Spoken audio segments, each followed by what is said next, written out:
Prices are continuing to climb in the Washoe County housing market. Inventory is continuing to tighten, and I have so much to tell you about this month's data deep dive, so don't you go anywhere. Hey, welcome back to my channel if you're new here. My name is Sarah Schultz. I am a realtor in the Northern Nevada market, serving Reno, Sparks, Carson City, and all of the surrounding areas. And today, as I do each and every month, I'm going to be delivering you my data deep dive, where we look at all of the KPIs for our local market data, talk about what has changed, and of course, if you stay till the end, I'm going to give you advice for both buyers and sellers. Of course, that's the most important part of this video if you are playing ball in this market or if you're thinking about it. So make sure you watch until the end. And without further ado, I'm going to dive right in. Just be aware as I'm going through these KPIs that these are for single family residences in the Washoe County market as a whole. If you have specific neighborhood questions or want data points for certain parts of town or our market, I would love to hop on a call with you. You can book a free call with me. There's a link in the show notes to do that. But just so you know, this is just single family residences. So we're not talking about condos, townhouses, apartments, vacant land, commercial property, etc., multifamilies, none of that. This is just single family residences. But my point is to kind of give you an overview and give you a general idea of what's happening in the market. But if you need specific data for your unique situation, let's connect and chat through that and help you devise a strategy. The other thing that you should know as a preface to this whole video is that these are data points that are published in arrears. So the way our market data works here is they look at the previous month in summary and publish that at the end of the month. So this is going to tell you what happened for a summary for the month of November. And with that, you have to also consider that the average escrow timeline in our market is roughly 30 days. So that's really telling you what happened 30 days prior to that. So if you didn't understand that, feel free to drop a note below. I will respond or book a call with me. That said, I do these every month. So you should be able to kind of go back and see how things have changed. I'm going to give you the KPIs with both month over month and year over year data. So hopefully with all of this combined, you will be educated and feel empowered to make decisions accordingly. And of course, we can chat one-on-one and help you devise a unique strategy for your situation. All right, with all the prefacing out of the way, let's dive into these actual data points. I'm going to start, as I always do, with median sales price. This came in at $599,000, which was an ever so slight increase month over month, an increase nonetheless. If you've been watching the news and seeing the media headlines, apparently the market's crashing and it's this very strong buyer's market. And that's not to say that buyers don't have more leverage now than they did. They do. However, our market is unique for many reasons. We are sheltered from a lot of what's going on in similar markets just because of our evolving and expanding economy here. I've made a lot of videos about this. You guys can peruse through the channel and check those out. But for now, let's just say we landed at $599. That is 0.8% higher month over month and 3.1% higher year over year. So that's just telling you that values here and home prices are holding strong. Even though we're seeing softer market activity overall, the value of properties here is still holding out, which means that home ownership is still a very worthy investment for your portfolio. We're going to get into more of this, but obviously this follows the principles of supply and demand. With tightening inventory, we do tend to see higher demand. So that does drive up competition and drive up prices, and that is kind of what we're seeing here, but I'm going to get more into the details with that as we move along, so stay with me. Up next, we have a number of closed sales. This came in at 313. This was a pretty steep drop. It was a 27.5% decrease month over month, to be precise, and a whopping 8.5% year over year. Now, we always see it cooling this time of year because people start shifting into holiday mode, right? I don't know about you guys. My kids were just off school for Thanksgiving for a week. They've got the 2 weeks of the Christmas, New Year's holidays. People aren't really thinking about real estate unless they absolutely have no choice. So we also see a lot of sellers this time of year pulling their listings off the market so that their days on market metric isn't growing without a lot of buyer activity. They don't want their property to become stigmatized. People start to wonder what's wrong with your home when it's been sitting on the market. So we do see a lot of inventory coming off the market this time of year. We also see buyer activity cools down this time of year just as people's priorities shift. This is totally normal, totally natural, and totally to be expected.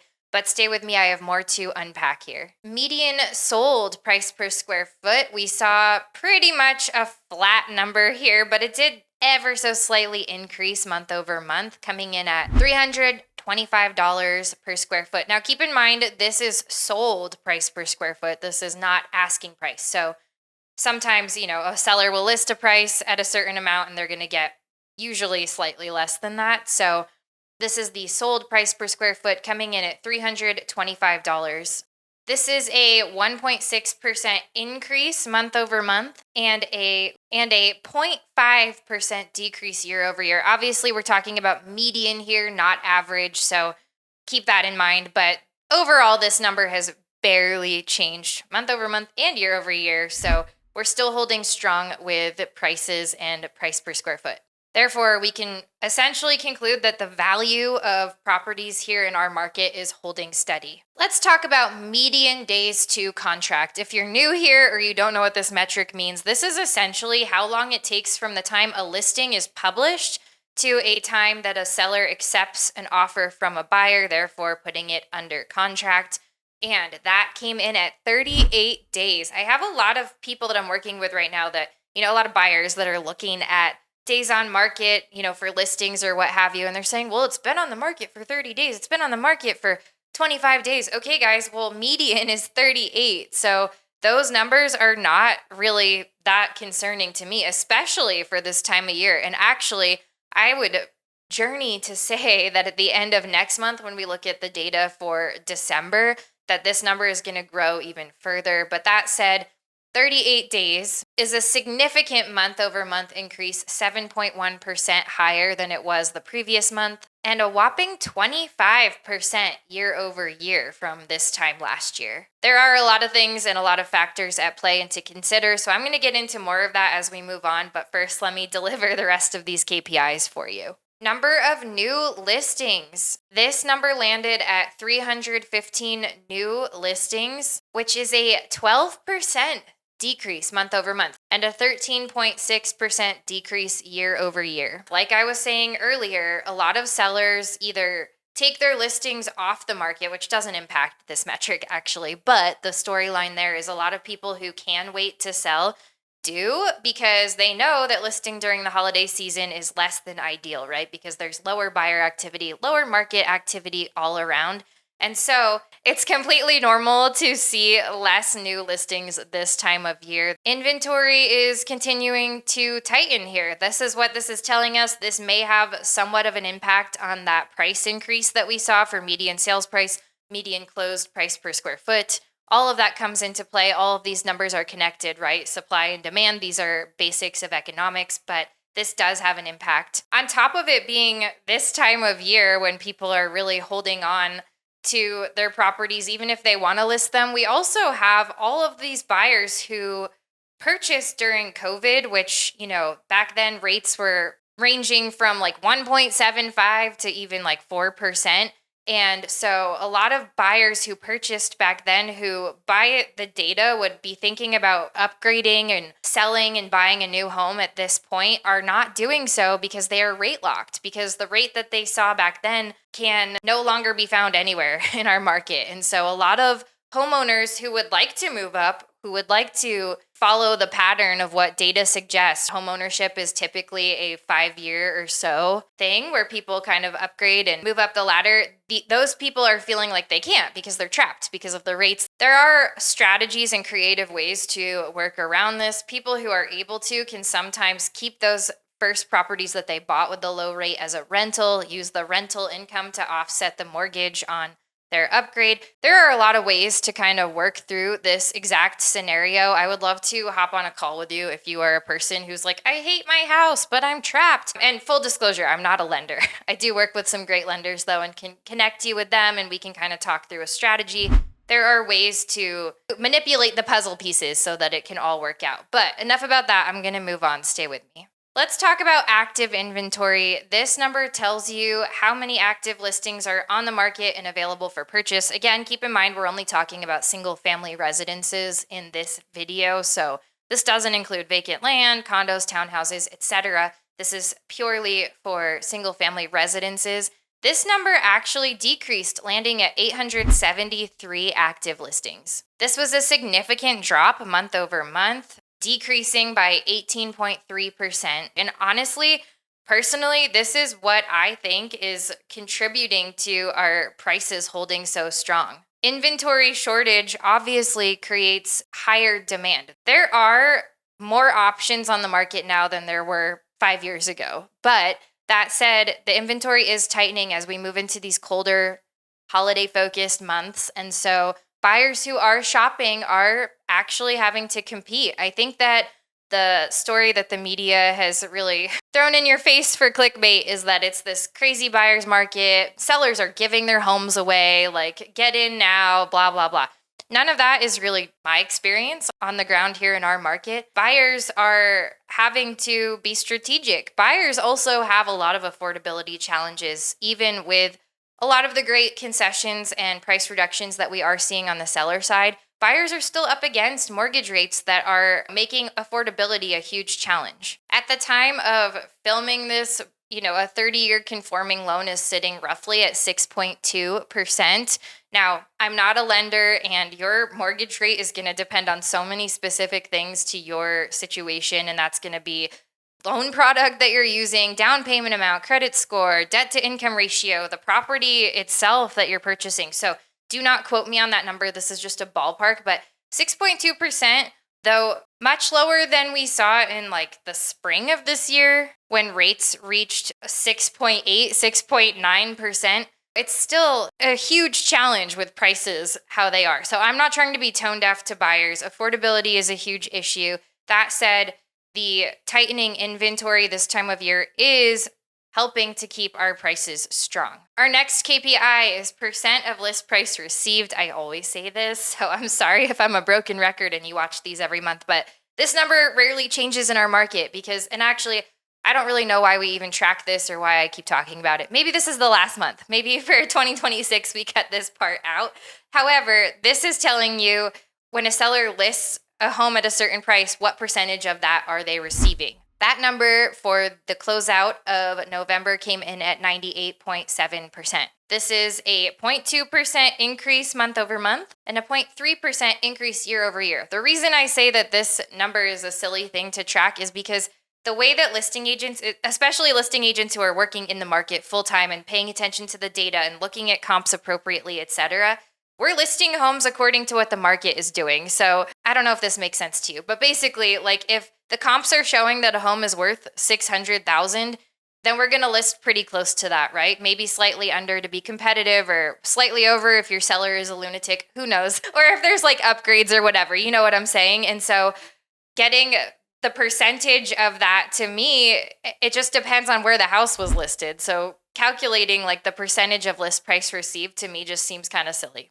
Personal opinion, don't attack me. The internet is a cruel world. But anyway, that's just my 2 cents. I'm going to move on from this because I don't think that this KPI is particularly telling of what's actually happening in the market. The bottom line is that sellers are still achieving close to asking price when their home is listed appropriately. So as long as that is happening, this is pretty much always true in our market. So take that for what you will. All right, moving on. Months supply of inventory. If you're new here or if you don't know what this number means, this is telling you that if no new inventory came on the market, this is how long it would take for the current market to absorb the inventory that we already have available. And that number came in at 2.8 months. This is an increase of 12.8% month over month and a decrease by 5.6% year over year. Supply has loosened slightly year over year, but this is still a slightly seller-leaning market by the data. Some would argue that a balanced market is actually 6 months of inventory, and I think that probably was true pre-COVID.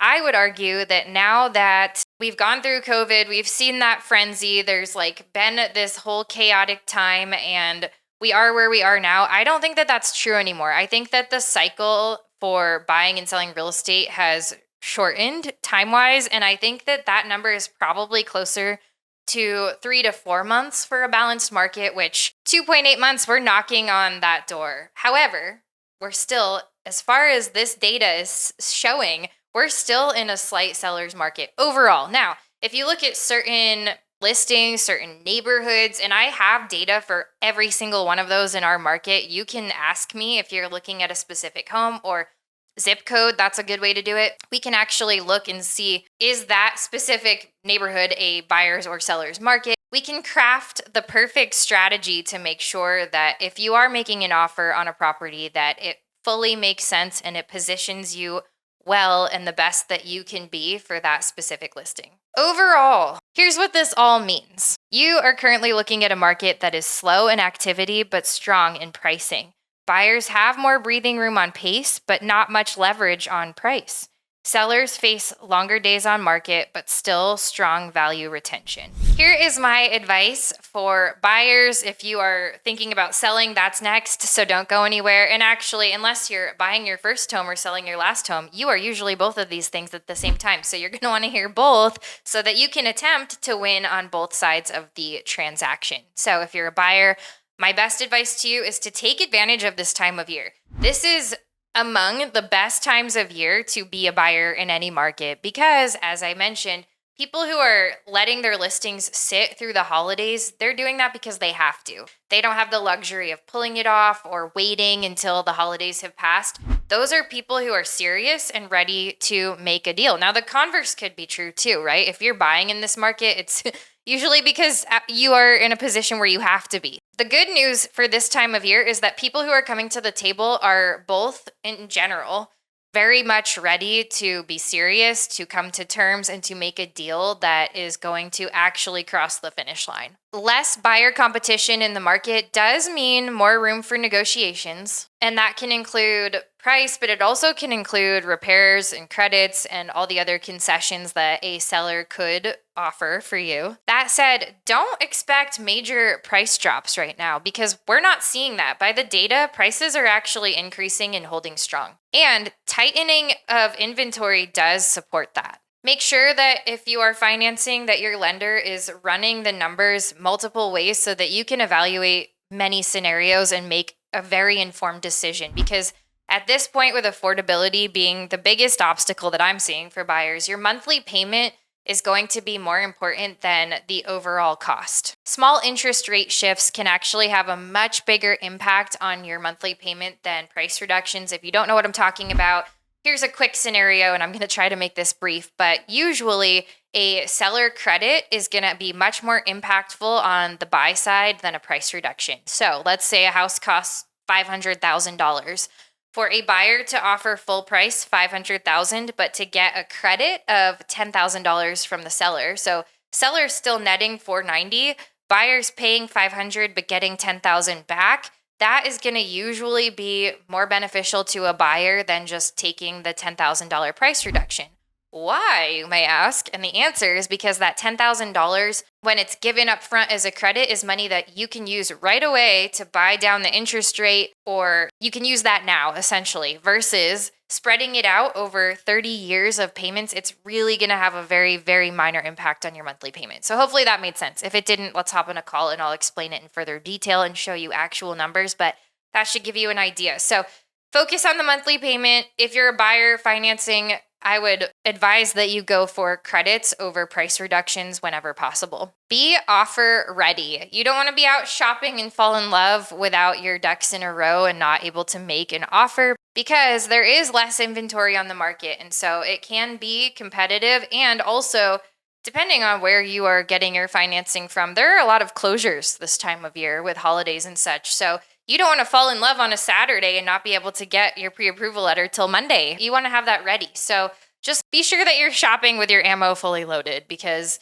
even though the news has told you that it is this like wild buyer's market, I mean, I'm not having that experience on the ground. So just be ready. Advice for sellers. Okay, sellers, you guys are going to want to get your pricing right out the gate. You want to be strategic with your pricing. Have your agent look at comps and not just sold comps. Look at active comps and look at comps that are under contract. Those are going to be some of the best numbers for you to understand, because that's going to tell you what's moving right now in real time versus what sold a month, 3 months, 6 months ago. That's going to be the most current data that you have. You also need to pay attention to active listings because essentially, if a buyer is shopping in your neighborhood, they're in your price range, they're going to be looking at all of the available inventory that's similar. So you want to make sure that you're holding up strong. And back to that metric that I say that is silly to talk about, but buyers are still paying 98 to 99% of asking price. So you're just going to want to make sure that you get that asking price correct the first time. Expect longer days on market. 38 days is the median. This is the new normal. The days of homes getting listed and sold immediately are over. Unless you work with me. I did get one under contract in 10 days recently. That's another story. We really went hard with the marketing and the media and all that, but that's not normal. What's normal is 38 days or longer. This isn't a sign that anything is wrong or that your agent is failing or that your listing sucks. Like, that's just not the case. This is just what is happening in the market. So mentally prepare for that. Plan for that with your moving and your everything else that comes into selling real estate. Just be aware that that's likely going to be your timeline. Presentation is literally everything. That, for me, means marketing. 95% of buyers begin their home shopping journey on the internet. So if your home does not look amazing on the internet, they're going to move right along to the next thing, right? So you want to make sure that your agent who you are hiring to represent you is having a professional photographer come and take not cell phone photos, guys, actual photography, actual listing photography, professional lighting, professional angles, all the things that really make your home shine. If there are any lifestyle attributes that your home has outside of just the home, like let's say you live in a gated community with a pool or a fitness center, make sure that all of that is highlighted. Because keep in mind that at the end of the day, you're not selling one corner of your kitchen or of your living room. You're selling a lifestyle. Buyers need to envision their lives in your home, and everything that comes along with that can become a selling point. So make sure that that is all highlighted. Now is a really great time of year to consider staging. Staging is more important now than I think it ever has been. And yes, it's expensive and it is an upfront cost. However, by the data, it's much less expensive than a price reduction. Depending on your listing, staging is going to run you anywhere from like $3,000 to $7,000. However, you're likely to net higher than that with a buyer when the home is well presented. You're going to get a lot more traffic when your listing photos actually show a home that's furnished and has context clues about what each room is and what happens there than just like a white wall with light carpet, neutral carpets. Like, that's not compelling. That doesn't get a buyer interested. So staging is really important.